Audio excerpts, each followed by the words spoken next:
Welcome back. Um, in this video, we're going over Chapter 15, Tax Return Problem 2, which is the 1120 return. And for this return, you have a bit more information to fill out on the form. We have the date they started.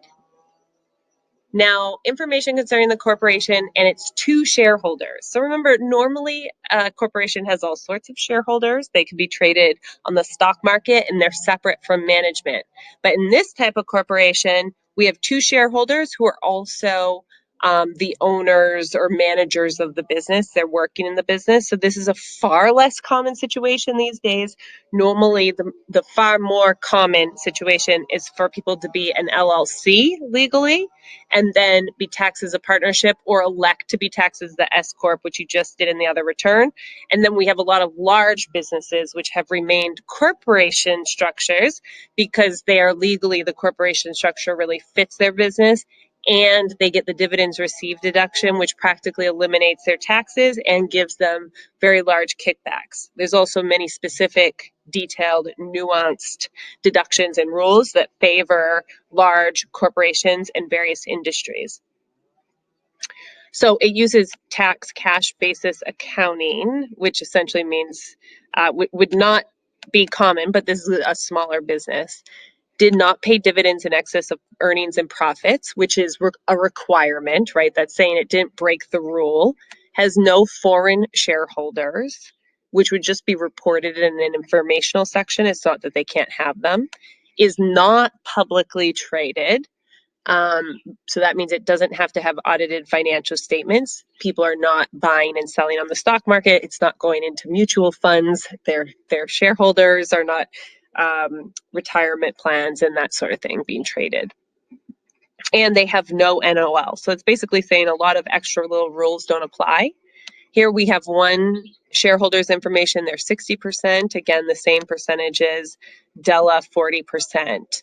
Now Bruce received a dividend of 60% and Della received a dividend of 40%. So it's different from distributions in the last problem, which is really a partnership concept. We don't have distributions in this case, but as you can see, they're using the corporate structure very similarly to a partnership.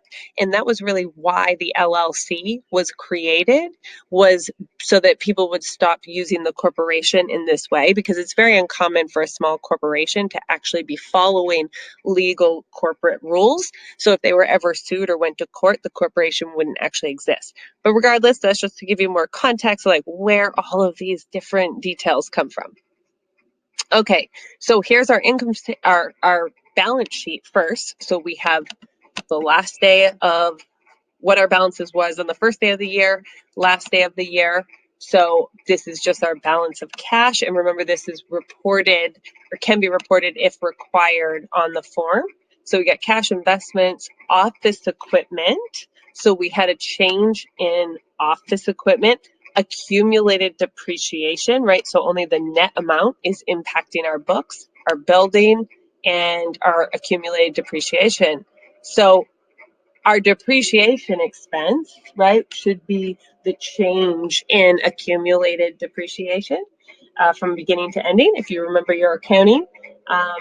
Liabilities and equity, note payable, that's just an amount they owe. Common stock, so that's the stock that these two shareholders own. It's only 10,000 and they're taking 60,000 dividends. That's pretty huge. Retained earnings, right? So it's the amount that stay in the business, and this amount can't decrease more than what they take a dividend of. Total liability and equity. So then we get to our income statement, which is what we're going to primarily use. Consulting income, interest income, rental income, dividend income from less than 20% owned, although it's qualified, long-term capital losses. And then we have salaries and wages non-owners. We have the wages for our worker shareholders, but they're just treated as regular employees. They even get a W-2, so it's not really going to affect anything differently other than the fact that it is reported. Depreciation, interest expense, taxes and license, utilities, travel, meals and entertainment, all very standard topics. Auto, I already covered that in the last video. Insurance, health, covered that. In this case, this is going to be payroll expenses, benefits for employees, accounting and legal, repairs, charitable contributions. This time they'll be limited to 10% of taxable income. Payroll penalties, again, not deducted. So they are saying Schedule D, Form 4562, that was all of the sale, depreciation and sale of properties can be ignored. We're not going to do those. We're just going to do the 1120 return. So our total assets, which you get from the balance sheet, all of this information. Then we have our gross receipts. And here we have our dividends, our interest. All of this is reported this time. Rental income for our total amount, which will sum itself. Then we do break out the compensation of officers versus salaries of other workers, repairs and maintenance, taxes and licenses, interest, charitable contributions. Let's check our charitable contributions. So the full amount appears to be deductible right now. Depreciation, which they just took the given amount. You didn't have to use the balance sheet really. And then our other deductions is anything other than here, with the exception of penalties and 50% of meals and entertainment. Let's see, total deductions. And then we have add lines 29A and 29B, 5,764, Schedule C, line 20. So we'll look at that in a moment. So here we have dividends from a less than 20% owned. And this is the dividends received deduction form. So now you can see how it's done out, which is much easier conceptually on the form. So we take the dividend amount we received, that 8,000. Down here, dividend from blah, blah, blah, 8234, less than 20% owned. So we're in the lowest percentage, which is 70%. So there's our special deduction that we get. And that amount is then flowing to that front page. Schedule J.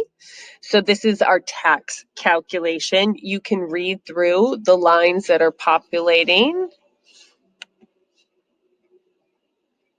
Lastly, we have Schedule K, which is a different K. This is talking about the owner's percentages to know if anyone's foreign or if anyone has a special interest in a certain area. And then this is why they provided us the balance sheet. You are going to report it on Schedule L and then Schedule M1 and M2, just like before. So this is a recalculation of our net income from books, which was that income statement, and then accounting for the different adjustments that we had, reconciling. And then we do the same thing down here, balance at the beginning of the books just for retained earnings.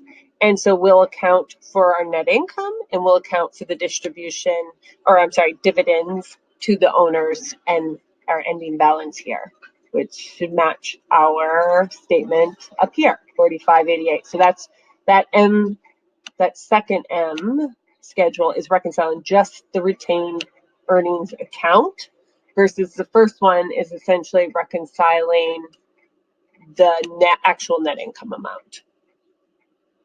So you can see that there. Okay, that's all, guys. See you next time. Comment questions in the forum. There's forums set up for both of these. See you later. Bye.